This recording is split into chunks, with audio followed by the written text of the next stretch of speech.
for your weekly dose of MMA coverage. And now, coming out of Glasgow, Scotland, the Alba MMA podcast. Damn, son, isn't that enough?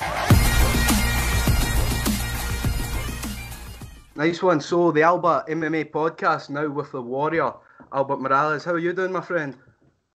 Doing amazing, my brother. Just got done with training, early morning jiu-jitsu session. Now eating some breakfast, about to go to my next session. Feeling great, man. Thank you for asking. Good to hear. Well, you're on the line with Ryan and my co-host Johnny. Hi, man. And, how you going? How you just guys like to doing? ask you a few questions today, man, if that's all cool. Yeah, of course. You want to start off, Johnny? So to start off, I was reading on your Wikipedia that you got into MMA after you'd kind of had some experience, like a checkered past with kind of like criminal activity and that, and that's how you started. Then you started training MMA to get like away from that. Where was it like you originally got that idea? That's a funny story. I was actually in jail. It's Thursdays were, I think it was store night, and that sometimes the guards will allow us to stay up, and we have one TV in the room, and they would allow us to stay up and enjoy our store, because we don't get commissary too often. Mm-hmm. And so when we had it, we're staying up late at night. We're playing with my usual crew. We're playing cards, and this was during the time when the Ultimate Fighter was on FX1. Here in the States. Mm-hmm. And so FX1 is a big movie channel here. So we would watch movies, and then as soon as the fights came on, they would cut it off. But this one night, I don't know why, they left it on. So I was like, yo, be quiet. Don't nobody say nothing. Let's just keep playing these cards and let's let this go. Because I used to watch MMA as a kid, but never really thought about fighting or anything like that. Mm-hmm. And so we're playing cards, and I'm like, you know what? Maybe I could do this. So then I told the crew that I was with, I was, look, watch. When I get out of here, I'm gonna do this, and they all laughed at me and said whatever because I was pretty. Yeah, exactly. No, man, I don't say that, man. Honestly, I still keep in contact with a couple of them. I have one of them, actually, two of my friends that were at that table right now are doing life in prison, and then I have one that's but they're making the best out of a bad situation, mm-hmm. and they support me even while they're in jail. And I have one that's outside now, and we're in constant communication. And we laugh about that day, and they're very proud of me. Yeah, that's crazy. When was it like once you started training? After you got out of jail and you started training, when did you realize like, wow, I can fight? I have the ability to get to the UFC one day? Honestly, man, that was the goal. The whole goal was I didn't understand what it was to get to the UFC. I thought I was just gonna go out there and fight and see what's up. I didn't understand how much dedication, time, it took to get there. I remember walking into the first gym. It was a elite training center, which is just a regular gym for anybody to learn self-defense. But they had MMA. They were offering MMA at the time. So I just hopped in there and I told the guy. The guy's my friend now. His name is Ramon Todorovic, one of my first coaches. I was like, hey, man, I want to be in the UFC. And he was like, for sure, here, sign up. And that was it. So they're like, yeah, for sure, here, sign up. We'll get you there, right? Yeah. That was my first gym. I obviously didn't get to the UFC just training there. But there was no other goal. I had no idea what I had to do. I just, if anybody told me this was the route to get to the UFC, I just did that, and I just followed whatever anybody told me, and I was lucky to be blessed with the right people to put me in the right path. Mm-hmm. Man, that's crazy. That's perfect, man. And another thing that I talked to you, I'm Ryan, the one that was messaging you. You've actually fought in our hometown of Glasgow before in the Ponzinibbio Gunnar Nelson card. You took on a very game opponent in Brett Johns, and the result might have not been what you want. But is there anything from fighting over here that you took away, like compared to fighting in America per se? Man, the fans are wicked. I love, man. I can't wait to go. Man, that would definitely be a dream to go back and fight in Glasgow again. Me and Brett Johns keep in communication. Brett Johns is actually, after that fight, we became, I would say friends. We become friends. We chat up on Instagram. He sent me a couple of shirts before. He's got a shirt of him hugging some daisies. I was like, is that me and you? And he started laughing. he ended up sending me that shirt. But it'd be awesome to see. My goal is to get back to the UFC as soon as possible. So Brett Johns is killing it right now. So hopefully, who knows, man? Maybe we could have a rematch back in Glasgow where I have more than just 2 weeks. Yeah, that's something we'd all love to see. But another one of your fights that I wanted to bring up and talk to you was against Benita Lopez, and from the fans' perspective, that was like a genuine war, all we could really ask for.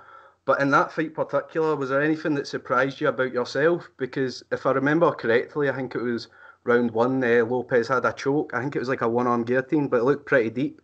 And then obviously, it turned into a very 50-50 fight. So did you learn anything from being in that situation on the biggest stage? Because you could have easily just taken the easy way out, but you kind of, had the warrior spirit to keep going. Takeaway, man. The biggest takeaway, and it's every fight I realize, is I just don't want to let it go to the judges. But as far, it definitely another takeaway is definitely proved that I'll die in the cage before I quit. Like tapping is tapping. It's okay, but to quit, I refuse to quit, man. I've been knocked down. I think I've been to the point of death before I even started fighting. I say this all the time. If I wasn't fighting, I'd probably be in jail or for the rest of my life, or I'd be dead. Mm-hmm. So there's no quitting me. I'll never quit. Even right now outside the UFC, I'm still coming back. Like there's no quit. I'm not gonna stop till I get exactly what I want, and nothing's gonna stop me. So it was definitely it didn't surprise me because I knew I wasn't especially Benito, because we had there was a little bit of talking. I had something to prove, so there was no way I was gonna give up in that fight. But I think it showed the crowd that I'm willing to do anything to win a fight. I'm not gonna give up. 100%. I mean, after that fight, I don't think there's any doubt in your warrior spirit, because again, that was a genuine war. Yeah, it was a proper scrap. Definitely, man. So see, with you're now, you said your goal is to get back in the UFC. But now that you're fighting under the newfounded Golden Boy MMA promotions, is there what difference compared to this to the UFC on the build-up of the fight? Has there been? Is it like more, like not less professional, but like everything's not run as strict as the UFC, or is there like any differences that you can take from the two? Yeah, definitely. You can't expect too much from a first-time promotion, even though Oscar De La Hoya has been promoting boxing fights for a very, very long time. It's a whole another monster when it comes to MMA. The UFC has been the granddaddy of them all for a very long time, and taking on promotions like Pride and Strikeforce, and they ended up buying those guys out. So the UFC is the best in the business for a reason.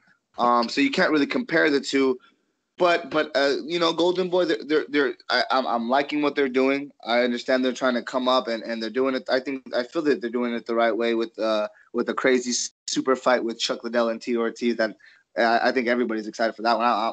Me as a fan, man, as a fan of Chuck Liddell, man, I can't wait. I can't believe that I have the ability to fight on the same card as him. Like it's a dream come true, man. Yeah, exactly. Yeah, well, crazy. We're actually going to ask you this at the end of the show, but since you brought it up there, do you have a prediction in that fight between Chuck and Tito? Chuck's going to knock him out, man. Have you seen that guy? Look him up on Instagram. He looks better than he ever. Yeah, he's jacked. Chuck was a fighter I grew up watching from my dad, obviously, and I really hope he can get it done. I'm pretty sure he will, but the only thing would be obviously Tito's been fighting a bit more recent, but the power's the last thing to go away, isn't it?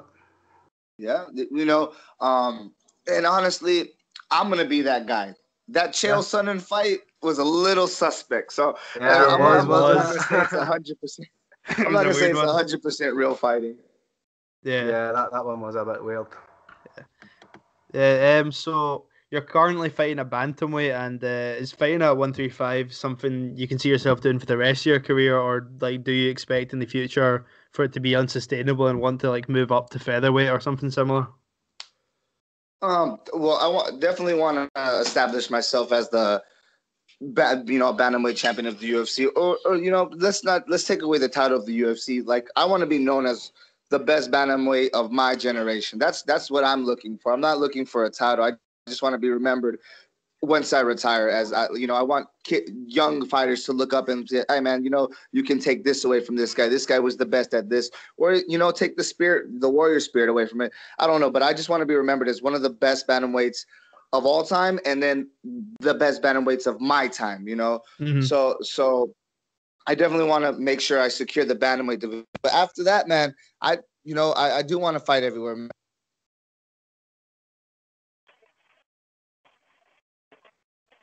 I think we might have lost you. Hello? Hello? Hello, you guys? Yeah, we can hear you now. All right, awesome. Yeah, I'm not going to say any weight class because I'm not going to fight no 205ers, but, within that 45, 55 range, Mm-hmm. if people want to see it, I'm willing to do it, man. I'm a fighter, I'm an entertainer, and I feel like I have a lot to prove, and I want to show people that anything that you apply yourself to, you can accomplish. Yeah, well, definitely like to see you fight as much as you can in any division. But if it was, say it was bantamweight, if there was one fight that you could take in bantamweight in any promotion against any fighter, who would it be that you would want to share the cage with? Man, the first loss of my career, actual loss of my career, is Thomas Almeida.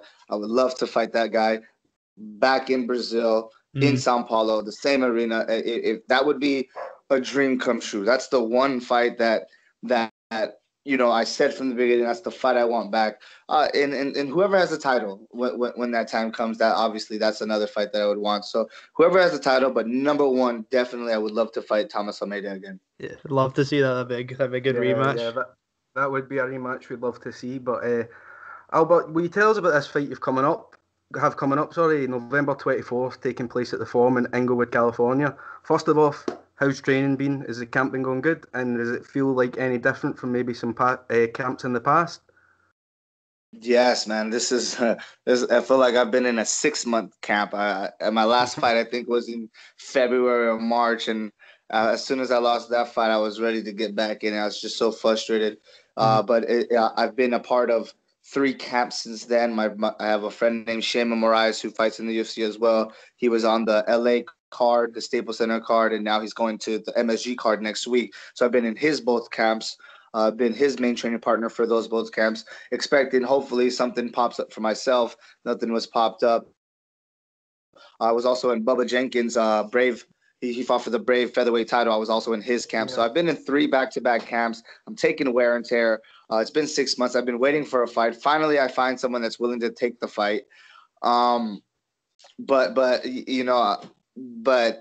even though it's been so long and I've been wanting to fight, I actually appreciate the time off because I was able to grow. I feel when you fight back to back, there, you definitely gain experience, but there isn't any room to grow, and I feel like you have to evolve. And this time off, as big of a curse I felt that it was, I feel like it's a blessing now because I definitely feel like I've have the reps in the cage, but now I feel I have the mindset and the mentality and the focus to apply it in the cage. Now I feel like before I got released from the UFC, I was just a kid going in there and fighting, not really strategizing. I'm just, people don't realize that I've been fighting for, I think, about 4 years. I kind of rushed into the scene. It wasn't that long before I was in the UFC. I was only a pro for 1 year before I got sent to the UFC. It's a crazy leap. So, and it is. And, as when I first got in, I thought, I'm untouchable. Like, I thought I can do it. That was it. I was untouchable. Once I got to the UFC, I was like, okay, well, this is my destiny. I'm meant to be the greatest in the world. Then I got a reality check, and now I've learned from that. I've taken my bruises, my scrapes. I've learned my body's ready to go. My mind is healed up, and I'm ready to fight again. So I'm excited. I'm excited to see what's coming up. Like, I don't even know what Albert is going to show up. You know what I mean? Like, I know the guy that's training. I know the guy that's focused. I know what I'm doing. Everything that my coaches are telling me to become a champion for the first time in my whole career. I'm doing everything right. And I'm excited to see what's going to happen, man. I'm ready to go out there and smash this guy and smash everybody and then get back to the top. That's all I want to do. Well, I'll tell you one thing, mate. See, from being in a call with you, you can tell that you've 100% got the champion's mindset. Lots of people, when they would get cut from the UFC, maybe don't, have the same mindset as you have going into this. But I have no doubt we will be seeing you in the UFC in the near future, definitely. Mm-hmm. I appreciate Sure, that, brother. can't wait. So, like, speaking about your opponent, have you been able to find much tape on him? Do you see any like holes in his game that you want to capitalize on and make a statement on in the fight? Hello? I think I Hello. lost you. Yeah, my bad. Sorry, guys. I think I lost you. Okay. You guys Yes. there? Yeah, I can hear you now. I was just saying, like, speaking of your opponent, have you been able to find much tape of him? Have you been able to see any holes in his game that you want to make a statement on in the fight? Definitely. Well, I'm not sure if you guys have the new opponent because I had Yeah, this guy named. I seen that. I seen. Was it a few days ago they got switched? Yeah, well, actually, the day after the fight was announced, Yeah. the opponent had to pull out, for whatever reasons, and then now we have this new guy. His name is James Barnes. I know a little bit about him. I have a couple of local fighters that I know. I have a teammate actually who has fought him before. So we know we know enough about him, but I think this fight is more so about what I'm going to do. There's definitely a lot of holes. Definitely his striking is not the best. As you can see, like there's not too much film. There's an AJ Yeah. McKee film where he was at Bellator. There's a couple films you just got to look around. But the biggest thing, I haven't seen too much improvement. I see a little bit, but he hasn't evolved even from his amateur days from too much. So, you know, I honestly I respect the guy. I thank the guy for taking the fight. As of right now, like just stay. I pray that every morning I thank God that I haven't got the text message saying that the opponent is pulled out. So everything is good. I'm not trying to scare anybody off, but he just better be ready and just show up because I'm coming to kill. That's what we like to hear, man. So we're about 4 weeks away from the actual fight. Do you have a prediction on how the fight's going to end? First round knockout. That's what I like to hear, That's my what I man. hear, yeah. That's what I like to hear. Right, Albert, honestly, we appreciate you coming on doing this, but before we let you go, could I get a few predictions on some upcoming fights? Definitely. My favorite. Right, so the main event for MSG, Derek Lewis versus Daniel Cormier. Got to go with Daniel Cormier. I love the Black Beast, but I don't really think he's ready for it. Yeah, exactly. It's very hard not to, man. The guy is super hood. He's super, as hood as it gets. Not scared to say what's on his mind. And on top of that, remember when, I don't know if you guys know, but when we had a hurricane hit in Houston, he actually rented a boat and was actually saving people from their rooftops and bringing them to safety. So it's hard not to like him. Yeah. I'm definitely rooting for him. I want him to touch DC. I respect DC 100%, but I'm not the biggest fan of him. I don't know why. To me, he has a punch face. I personally, I've always been a fan of DC, but it's understandable how everyone, he's not the most likable character. But Yeah. I watched that interview about Derek Lewis, what you were saying there, when he was going around Houston helping people. I mean, see, even just for that, I would love to see him get the win. But what about the Bellator Heavyweight Grand Prix between Fedor and Bader? Man, that's such a hard one because Fedor's looking. Fedor's looking like a monster, but Bader is also looking good too. And I think Bader has the edge when it comes to weight. He looks a little bit sharper on his grappling. Oh man, that's such a good one. I'm gonna go with Fedor because Fedor's one of my all-time favorites. But as far as skill wise, I